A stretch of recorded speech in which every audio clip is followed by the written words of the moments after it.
آئیے دیکھتے ہیں شعری اصطلاحات کیا ہوتی ہیں۔ شعری اصطلاحات 4 ہیں: مطلع، مقطع، قافیہ، ردیف۔ مطلع عربی زبان کا لفظ ہے، مطلب طلوع ہونے کی جگہ، چاند یا سورج کے نکلنے کی جگہ کے ہیں۔ شعری اصطلاح میں غزل یا قصیدے کا پہلا شعر مطلع کہلاتا ہے، جس کے دونوں مصرعے ہم قافیہ اور ہم ردیف ہوتے ہیں۔ شعر 2 مصرعوں پر مشتمل ہوتا ہے، اوپر والی لائن اور نیچے والی لائن۔ اوپر والی لائن اوپر والا مصرعہ کہلاتی ہے، نیچے والی لائن نیچے والا مصرعہ کہلاتی ہے۔ مطلع کو بہتر طور پہ سمجھنے کے لیے آئیے دیکھتے ہیں ردیف کیا ہوتی ہے اور قافیہ کیا ہوتا ہے۔ ردیف کے لفظی معنی گھوڑ سوار کے پیچھے بیٹھے آدمی یا پیچھے کی فوج کے ہیں۔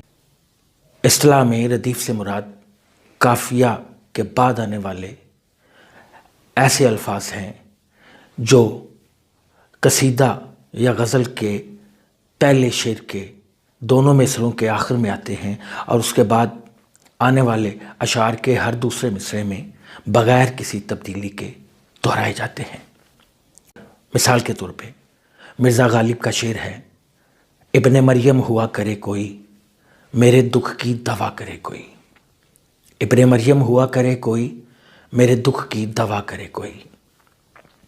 عزیز طلبہ و طالبات، دونوں مصرعوں کے آخر میں کرے کوئی اوپر بھی آ رہا ہے پہلے مصرعے میں بھی اور نیچے والے مصرعے میں بھی، تو ہم کہیں گے یہ ردیف ہے۔ کرے کوئی اوپر بھی آ رہا ہے اور نیچے بھی آ رہا ہے، ہم کہیں گے یہ ردیف ہے۔ آئیے ایک اور مثال دیکھتے ہیں۔ مرزا غالب ہی کا ایک شعر ہے: کوئی امید بر نہیں آتی، کوئی صورت نظر نہیں آتی۔ اوپر والے مصرعے میں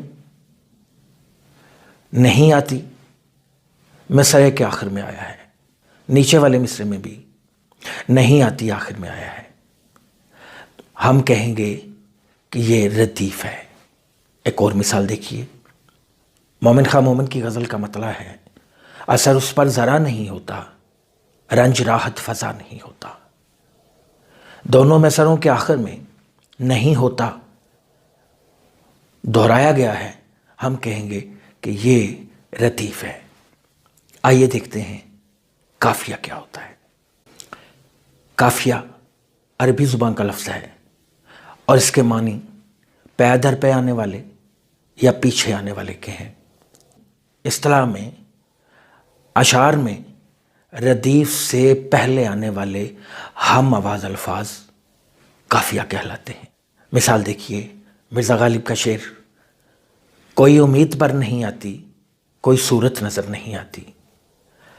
نہیں آتی تو ردیف ہے، اس سے پیچھے بر اور نیچے والے مصرعے میں نظر 2 الفاظ آئے ہیں جن کی آواز ایک جیسی ہے، یہ قافیہ ہے۔ ایک اور مثال دیکھیے، مرزا غالب ہی کا شعر ہے: ابن مریم ہوا کرے کوئی، میرے دکھ کی دوا کرے کوئی۔ ہوا اور دوا ہم آواز الفاظ ہیں، یہ اس مطلع میں قافیے ہیں۔ ایک اور مثال دیکھیے، اثر اس پر ذرا نہیں ہوتا، رنج راحت فضا نہیں ہوتا۔ نہیں ہوتا تو ردیف ہے، لیکن اس سے پہلے ذرا اور نیچے والے مصرعے میں فضا، اوپر والے مصرعے میں ذرا اور نیچے والے مصرعے میں فضا آیا ہے، ہم آواز الفاظ ہیں، تو یہ قافیے کہلائیں گے۔ آئیے دیکھتے ہیں مقطع۔ مقطع عربی زبان کا لفظ ہے۔ اصطلاح میں غزل کا آخری شعر جس میں شاعر اپنا تخلص استعمال کرتا ہے مقطع کہلاتا ہے۔ تخلص وہ چھوٹا نام ہوتا ہے جو شاعر غزل میں اپنی پہچان کے لیے استعمال کرتا ہے۔ مثال کے طور پہ، ہیں اور بھی دنیا میں سخنور بہت اچھے، کہتے ہیں کہ غالب کا ہے انداز بیاں اور۔ غالب یہاں تخلص کے طور پہ استعمال ہوا ہے تو کہا جائے گا کہ یہ شعر مقطع ہے۔ اسی طرح میر تقی میر کا شعر ہے: میر ان نیم باز آنکھوں میں ساری مستی شراب کی سی ہے۔ میر تکی میر، میر آیا، یہ غزل کا مقطع ہے۔ کیوں سنے عرض مضطرب مومن، صنم آخر خدا نہیں ہوتا۔ مومن خواہ مومن کا تخلص ہے۔ غزل کا آخری شعر جس میں شاعر اپنا تخلص استعمال کرتا ہے مقطع کہلاتا ہے۔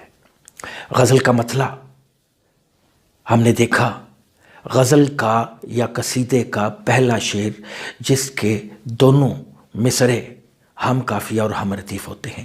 ایک دفعہ پھر دیکھتے ہیں۔ ابن مریم ہوا کرے کوئی، میرے دکھ کی دوا کرے کوئی۔ اوپر والے مصرے میں کرے کوئی اور نیچے والے مصرے میں کرے کوئی ردیف ہے۔ اوپر والے مصرے میں ہوا اور نیچے والے میں دوا ہے، یہ قافیے ہیں، تو ہم کہیں گے کہ یہ مطلع ہے۔ اسی طرح ہم نے دیکھا کوئی امید بر نہیں آتی، کوئی صورت نظر نہیں آتی۔ اوپر والے مصرے میں بھی نہیں آتی اور نیچے والے میں بھی نہیں آتی، ردیف ہے، اور اس سے پہلے نظر اور بر قافیے ہیں، چنانچہ یہ والا شعر بھی مطلع کہلائے گا۔ اثر اس پر ذرا نہیں ہوتا، رنج راحت فضا نہیں ہوتا، نہیں ہوتا نہیں ہوتا، یہ ردیف ہے، اور اس سے پہلے فضا اور ذرا قافیے ہیں۔ ابھی ہم نے شعری اصطلاحات، مطلع، مقطع، قافیہ، ردیف کے بارے میں جانا۔ آئیے اب جانتے ہیں کہ سال اول کے اردو کے معروضی پیپر میں MCQ کس نوعیت کے آتے ہیں۔ مثال کے طور پہ MCQ ایسے آ سکتا ہے، مطلع غزل کا ہوتا ہے A آپشن ہر شعر، B آپشن دوسرا شعر، C آپشن پہلا شعر اور D آخری شعر۔ تو ہم نے C آپشن کا ببل شیٹ پر دائرہ بھرنا ہے۔ اسی طرح MCQ ہے، مقطع کہتے ہیں A غزل اور قصیدے کا پہلا شعر، B دوسرا شعر، C تیسرا شعر اور D آخری شعر۔ دوست آپشن D آخری شعر۔ MCQ قافیہ کہتے ہیں A غزل کا پہلا شعر، B غزل کا آخری شعر، C ردیف سے پہلے ہم آواز الفاظ اور D آخری شعر۔ درست آپشن ردیف سے پہلے ہم آواز الفاظ۔ ایک اور MCQ دیکھیے، یہ آرزو تھی تجھے گل کے روبرو کرتے، اس مصرع میں کرتے کیا ہے؟ A مطلع، B مقطع، C ردیف، D قافیہ۔ درست آپشن C ردیف ہے۔ عزیز طلبہ طالبات، امید ہے کہ آپ شعری اصطلاحات کے متعلق جان گئے ہوں گے۔ یقین کیجئے کہ اگر آپ یہ لیکچر 2-3 دفعہ سن لیں تو آپ کو یاد کرنے کی بھی ضرورت نہیں پڑے گی، اور اس میں سے 5 نمبر کے MCQ آتے ہیں۔ میرا آج کا لیکچر آپ کو کیسا لگا؟ اگر اچھا لگے تو دوستوں کو بھی بتائیے، چینل کو لائک کیجئے اور سبسکرائب کیجئے۔ اگلے لیکچر میں ہم دیکھیں گے کہ ادبی اصطلاحات